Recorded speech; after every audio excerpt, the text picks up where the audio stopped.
Hello students, आज हम पढ़ेंगे वेक्टर प्रोडक्ट और cross product of two vector. इससे पहले हमने पढ़ा जब दो वेक्टर क्वांटिटी को प्रोडक्ट करते हैं तो एक स्केलर क्वांटिटी आती है, उसको प्रोडक्ट को हम कहते हैं डॉट प्रोडक्ट या scalar product of two vectors. आज हम पढ़ने जा रहे हैं कि जब हम किसी दो वेक्टर क्वांटिटी को मल्टीप्लाई करते हैं तो उनका प्रोडक्ट जब एक वेक्टर क्वांटिटी ही आता है तो उस कंडीशन में या उस प्रोडक्ट को हम कहते हैं वेक्टर प्रोडक्ट या cross product of two vector. So it is defined as, हमारे पास let A and B be two vectors acting at an angle theta। क्या दोनों के बीच एंगल क्या है? थीटा है। तब इन दोनों वेक्टर का जो क्रॉस प्रोडक्ट होगा, the cross product of these two vector is given by the product of their magnitude. इनके मैग्नीट्यूड का product of their magnitude with the sign of angle theta between them and unit vector n, which is perpendicular to both A and B, where n is the unit vector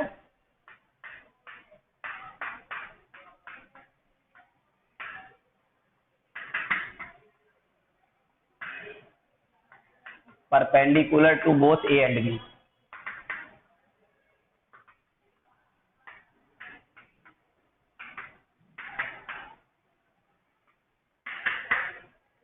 ए और B दोनों के perpendicular रहेगा N vector. Suppose ये दो vectors हैं मेरे पास, ए और B. अब इनका प्रोडक्ट किस डायरेक्शन में लिया जाता है उस पर बेस्ड होता है एन वेक्टर यूनिट वेक्टर क्या आएगा, या इन दोनों का प्रोडक्ट करके जो वेक्टर आएगा वो किस डायरेक्शन में आएगा, यानी कि जो रिजल्टेंट होगा इन दोनों का उसका डायरेक्शन क्या होगा। अगर हम ये इस तरह से चल रहे हैं, ये थीटा एंगल है हमारा बी से ए, हम क्या ले रहे हैं प्रोडक्ट बी से ए, तो जो इनका प्रोडक्ट होगा यूनिट वेक्टर वो क्या होगा, परपेंडिकुलर होगा ए और बी से, एन वेक्टर होगा ये। तो N vector is always perpendicular to A cross, यानी कि अगर एक प्लेन में है मेरे पास इस तरह से है ए और बी, ए वेक्टर है बी वेक्टर है और ये इनके बीच एंगल 90 डिग्री हो गया, तो इनका जो प्रोडक्ट होगा वो कहीं इधर होगा, एन वेक्टर या ए और बी का प्रोडक्ट एन इस डायरेक्शन में आएगा। तो ए और बी दो वेक्टर का क्रॉस प्रोडक्ट जो होता है उसका डायरेक्शन किधर दिया जाता है, perpendicular to both A and B. यानी कि वेक्टर ए अगर एक्स एक्सिस की तरफ है, वेक्टर बी वाई एक्सिस की तरफ है, तो उनका जो प्रोडक्ट होगा वो z एक्सिस की तरफ जाएगा। यानी कि यूनिट वेक्टर जो n दिखाया जा रहा है वो किधर होता है, perpendicular to both a and b। a और b दोनों के परपेंडिकुलर डायरेक्शन में होगा। इसकी डायरेक्शन क्या होती है, स्क्रू रूल से लेते हैं, राइट हैंड स्क्रू रूल। किस तरह से यूज करते हैं इसे, जैसे अब b से a, अगर b से a डायरेक्शन में हम जा रहे हैं तो स्क्रू को ऐसे घुमाएंगे। जब मैं ऐसे घुमाऊंगा स्क्रू को तो स्क्रू ड्राइवर ऐसे घुमाने पर स्क्रू क्या आएगा, बाहर की तरफ निकलेगा, तो ये n वेक्टर परपेंडिकुलर बाहर की तरफ हो जाएगा। और अगर ये वेक्टर इधर से इधर लिया जाता है, स्क्रू ड्राइवर को ऐसे करके रोटेट करते हैं हम, तो ऐसे रोटेट करने पर जो स्क्रू होगा वो इनसाइड जाएगा, तो उसके लिए perpendicular out inside into the plane of paper ले लिया जाता। यहाँ जनरल दिखा देते हैं हम, एक्स वाई जेड तीनों अक्ष एक दूसरे के परपेंडिकुलर होते हैं, एक इधर है एक इधर है, दोनों का प्रोडक्ट यानी यूनिट वेक्टर दोनों के परपेंडिकुलर इस डायरेक्शन में आ जाता है। ये तो रही बात डायरेक्शन की, ए और बी का क्रॉस प्रोडक्ट जब हम करेंगे तो उनका जो यूनिट वेक्टर होगा ये एन, ये क्या रिप्रेजेंट करेगा, ये रिप्रेजेंट करेगा कि इन दोनों का प्रोडक्ट करने के बाद जो थर्ड क्वांटिटी आती है, यानी ए क्रॉस बी करेगा कोई थर्ड क्वांटिटी आएगी सी मान लो उसको, तो वो सी का डायरेक्शन क्या होगा, वो सी वेक्टर का डायरेक्शन इन दोनों वेक्टर के परपेंडिकुलर ही होगा। ये हमने पहली बात क्लियर कर ली। अब यहां से हम आगे बढ़ते हैं।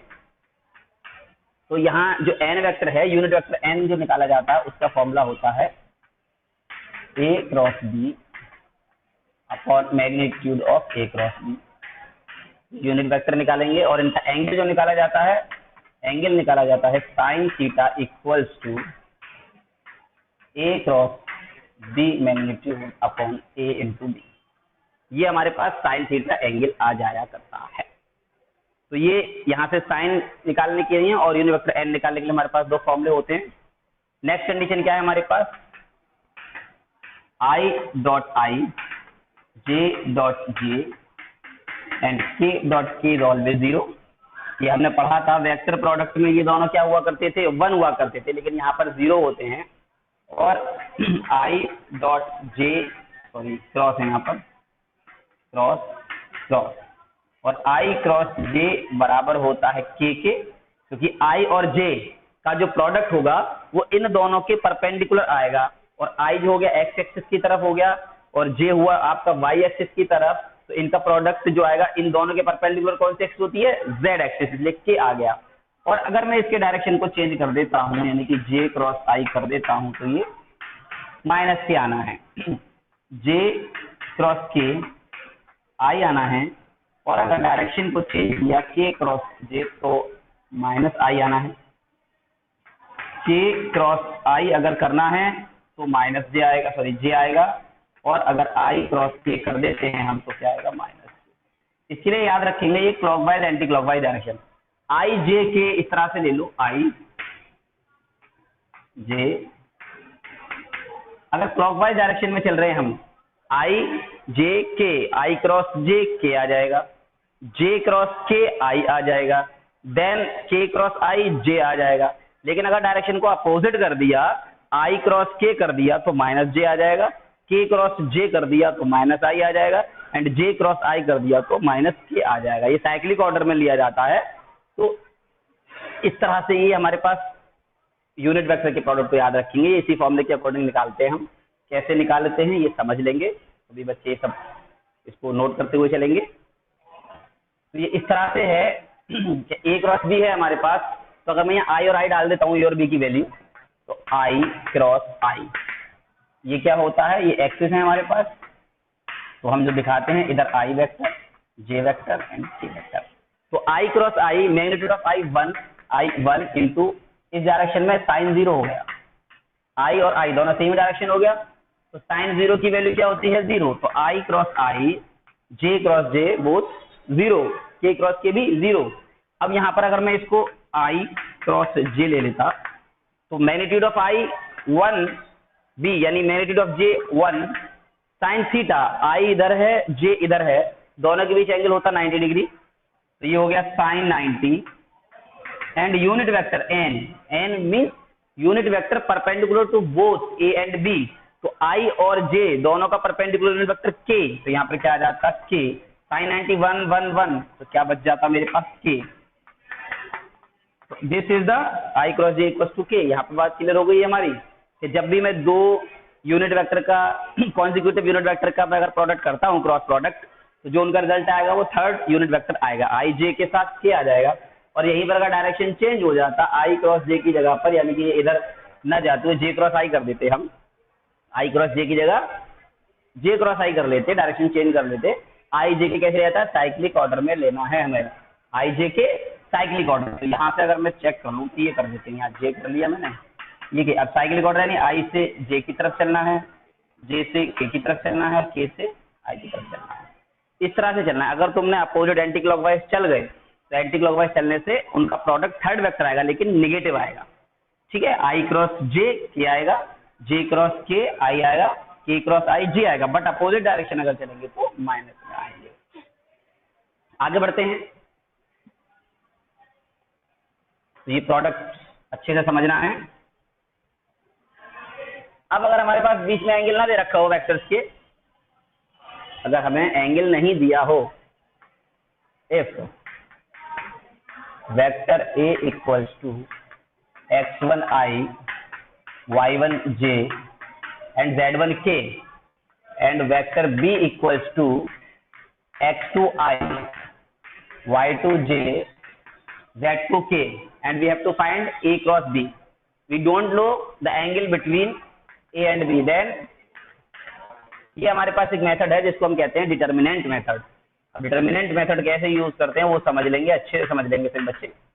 तो पहले मैंने लिखा पहली रो I, J और K, मैथ वाले बच्चे अच्छे से समझेंगे इस बात को।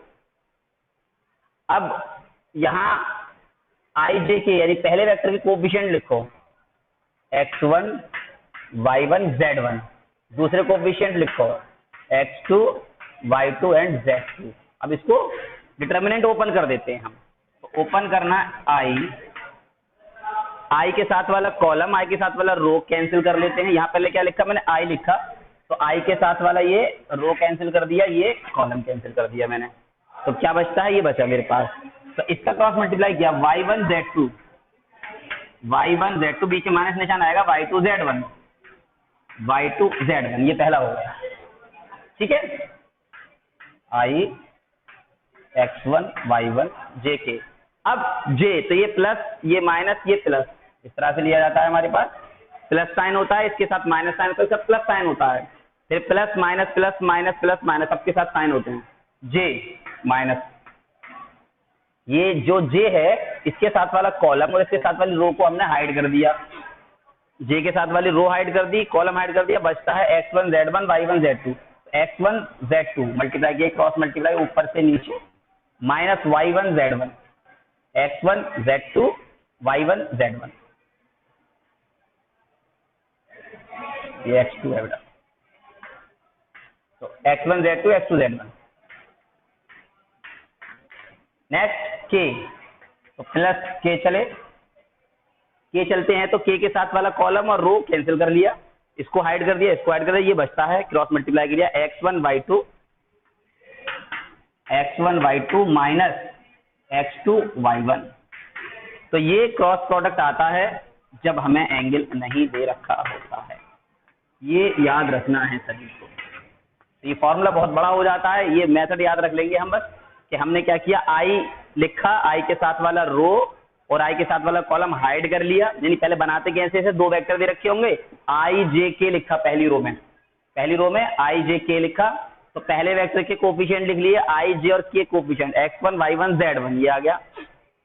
दूसरे वेक्टर के आई जे के वाले कोफिशिएंट लिख के x2 y2 और z2 आ गया।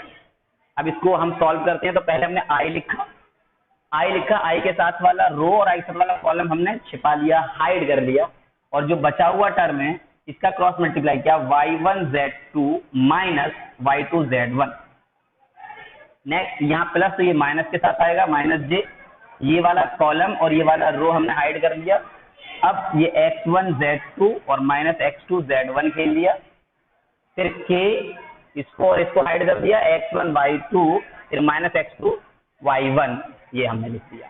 ये हाइड एंड सीक गेम चल रहा है। यहाँ पर क्या करेंगे, जो एलिमेंट लेंगे उसके साथ कॉलम और रो को हाइड कर लेंगे, बाकी की दोनों को जो चार एलिमेंट बचते हैं उनको क्रॉस मल्टीप्लाई कर लेंगे, ऊपर से नीचे माइनस नीचे से ऊपर, ये क्रॉस मल्टीप्लिकेशन हमने कर दिया। आइए आगे देखते हैं। तो जो क्रॉस प्रोडक्ट हुआ करता है हमारा, उस क्रॉस प्रोडक्ट में कुछ बातें हम याद कर लेते हैं कि if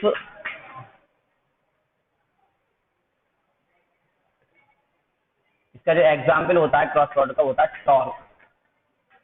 torque equals to F cross R. Torque समझते हैं, रोटेटिंग इफेक्ट ऑफ फोर्स। जब हम किसी ऑब्जेक्ट पर फोर्स लगाते हैं और फोर्स लगाने पर वो ऑब्जेक्ट रोटेट करने लग जाया करता है, तब उसका जो इफेक्ट होता है उसे हम टॉर्क टाउ से रिप्रेजेंट करते हैं। ये एक वेक्टर क्वांटिटी है। जैसे जब डोर ओपन करते हैं तो डोर का हैंडल पकड़कर उसको पुश करो या पुल करो, तो जो डोर है वो एक एक्सिस के अबाउट रोटेट करने लग जाता है। तो इस इफेक्ट को जब हम फोर्स जो लगा रहे हैं और फोर्स लगाने से जो डोर ओपन हो रहा है, पुश या पुल करने पर रोटेट कर रहा है, तो इस इफेक्ट को हम क्या कहते हैं, टॉर्क कहते हैं। तो torque is an example of cross product. और क्रॉस प्रोडक्ट का यूज कहाँ करते हैं हम आगे देखते हैं थोड़ा सा, अभी क्वेश्चंस करेंगे न्यूमेरिकल, तभी ये सारी बातें क्लियर हो जाने वाली है हमें।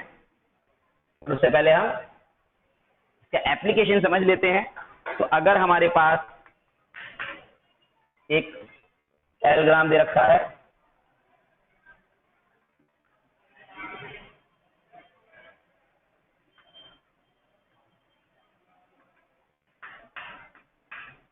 ABCD एक पैराग्राम है, इस आर्म के अलोंग ए वेक्टर है, इस आर्म के अलोंग बी वेक्टर है। तो अगर मेरे पास if A and B two vector along adjacent sides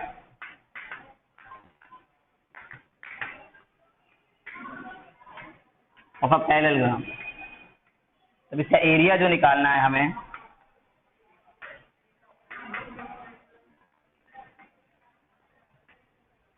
इसका एरिया आता है A cross B.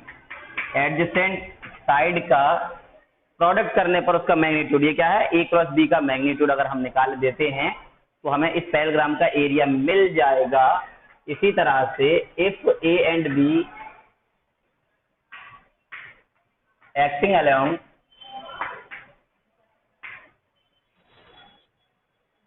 adjacent sides of a triangle,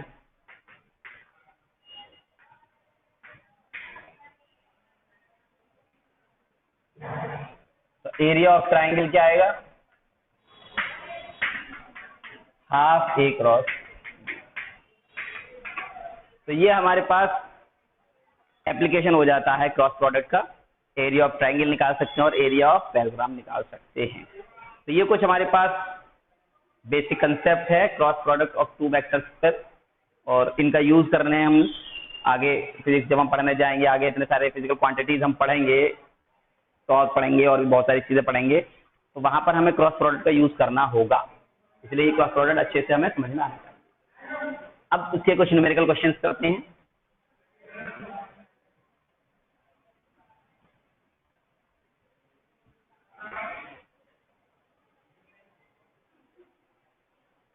question करते हैं हम।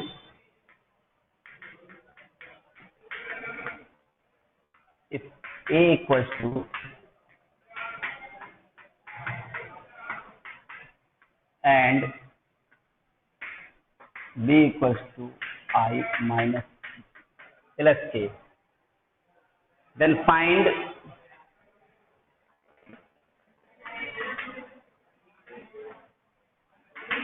unit vector perpendicular to both A and B.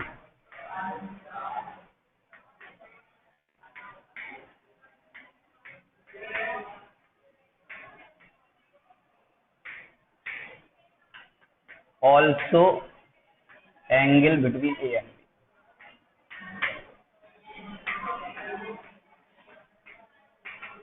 ये हमारे पास क्वेश्चन है। दो वेक्टर दिए हुए हैं हमारे पास A और B, और इन दोनों वेक्टर के बीच एंगल फाइंड करना है, और ये फाइंड करना है कि इनके क्रॉस प्रोडक्ट का यूनिट वेक्टर, यानी कि क्रॉस प्रोडक्ट करते हैं जो रिजल्ट आता है उसका जो यूनिट वेक्टर है वो किस डायरेक्शन में होगा। तो सॉल्यूशन की तरफ चलते हैं हम। अब A गिवन है हमारे पास और B गिवन है,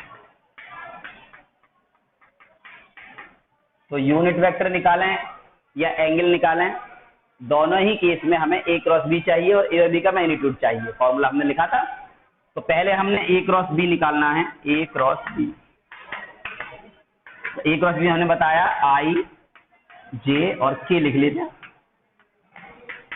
कोफिशिएंट लिखो 2, और यहाँ J के साथ कोई नंबर नहीं है तो 1 होगा, ये 3 हो गया, यहाँ 1 हो गया, यहाँ -1 हो गया, यहाँ 1 हो गया। चलते हैं, इसको अच्छे समझ में आ जाएगा अब हमारे पास न्यूमेरिकल से।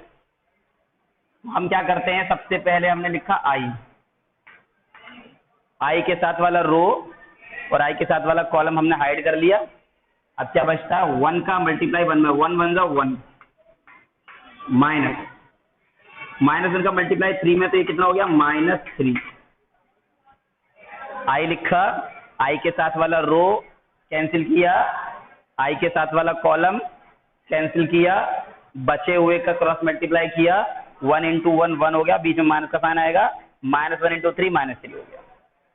J निगेटिव आएगा माइनस, J वाला कॉलम J वाली रो कैंसिल कर लिया, बचता है 2 × 1 2 1 2, यहाँ माइनस साइन आने वाला है, 1 × 3 1 3 3 प्लस, अब क्या आएगा यहाँ, K के साथ वाला कॉलम K के साथ वाली रो को हमने हाइड कर लिया, 2 1 2 -2 आएगा, -1 1 1।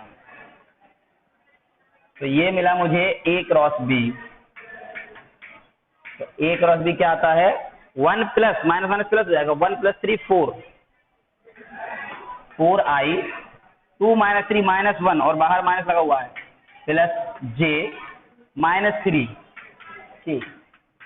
ये आया हमारे पास A क्रॉस B। अब ये A क्रॉस B आने पर इसका मैग्नीट्यूड भी निकालना पड़ेगा। A क्रॉस B का मैग्नीट्यूड √I कोफिशिएंट स्क्वायर यानी 4² plus j coefficient square plus k coefficient square 16 plus 1 plus 9 26 under root 26। A का मैग्नीट्यूड फाइंड करेंगे तो ए का मैग्नीट्यूड ए आएगा अंडर रूट, जो ए वेक्टर है इसका 2 coefficient 2 square plus 1 square plus 3 square, तो 4 प्लस 1 प्लस 9 रूट 14। बी का magnitude under root 1 square minus 1 square plus 1 square root 3। तो ये हमारे पास सबके मैग्नीट्यूड आ गए। यहाँ तक क्वेश्चन सभी लोग बच्चों को समझ में आ गया, अच्छे से नोट कर लिए कि मुझे ए क्रॉस बी निकालना है यूनिट वेक्टर निकालने के लिए, फॉर्मूला जो होता है उसके अकॉर्डिंग, और एंगल निकालता है। तो दोनों के ही केस में हमें ए क्रॉस बी की रिक्वायरमेंट पड़ेगी, इसके मैग्नीट्यूड की रिक्वायरमेंट पड़ेगी, और ये ए और बी का मैग्नीट्यूड हमें चाहिए, तो वही हमने यहाँ कर लिया। अब फॉर्मूले में इसको हम अप्लाई कर देते हैं। तो हमारे पास आता है, पहले यूनिट वेक्टर एन निकालना है, एन निकालना है तो A cross B upon magnitude of A cross B. तो ए क्रॉस बी आया 4i plus 3j plus j and minus 3j under root 26 इनका एलसीएम। तो ये यूनिट वेक्टर आ गया। एंगल, इसके बीच का एंगल हमें फाइंड करना है, तो एंगल के लिए हमारे पास sine theta A cross B upon A B. A cross B आया हमारे पास 4i प्लस जे माइनस 3k, इसका मैग्नीट्यूड क्या होना चाहिए, इनका मैग्नीट्यूड होना चाहिए ए क्रॉस बी का, सॉरी। तो साइन थीटा निकालने के लिए ए क्रॉस बी का मैग्नीट्यूड चाहिए हमें। तो magnitude of A cross B कितना है, रूट 26। ए मैग्नीट्यूड हो गया अंडर रूट 14 और ये हो गया अंडर रूट 3। तो ये सारा रूट एक साथ लिख दिया मैंने, 42 2 से डिवाइड किया तो अंडर रूट 13 अपॉन 20। तो ये साइन थीटा आया इनके बीच। अब यहाँ से theta equal to sine inverse लिख सकते हैं, इसको ऐसे ही रहने देंगे। तो इस तरह से हम क्वेश्चंस को सॉल्व करेंगे क्रॉस प्रोडक्ट के लिए। ये क्वेश्चन हुआ हमारे पास जहां हमने दोनों ही चीजें फाइंड की क्रॉस प्रोडक्ट की हेल्प से, एंगल फाइंड किया दोनों के बीच। और अब नेक्स्ट क्वेश्चन की तरफ बढ़ते हैं।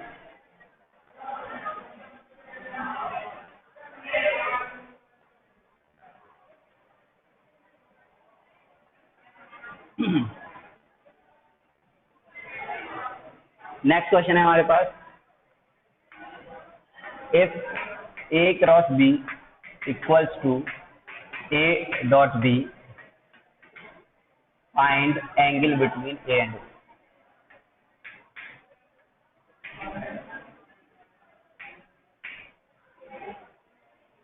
तो हमारे पास a क्रॉस b बराबर दिया है a डॉट b के, तब इन दोनों के बीच का हमसे एंगल पूछा है क्या होगा। तो इसके लिए हम क्या कर सकते हैं, हमें a क्रॉस b का फॉर्मूला भी मालूम है। A cross B equal to A B sine theta, A dot B A B cos theta. A B और A B same magnitude, sine theta equal to cos theta. Divide कर दो sine theta cos theta से इसको, तो sine theta upon cos theta, cos theta upon cos, दोनों side हमने cos theta को divide कर दिया, ये 1 हो गया, ये टेन थीटा हो गया। टेन थीटा इक्वल टू 1 मतलब 1045, 1 की डिग्री की वैल्यू होती है 45 यानी π/4। तो थीटा इक्वल टू कितना आ गया, π/4। दोनों के बीच एंगल कितना आ गया, π/4, यानी कि 45 डिग्री एंगल जब है दोनों वेक्टर्स के बीच में, तब उनका क्रॉस प्रोडक्ट और डॉट प्रोडक्ट कैसा होगा, सेम होगा। ये क्वेश्चन हमने इस पे किया। इसी तरह के और भी क्वेश्चन हमें प्रैक्टिस करने हैं।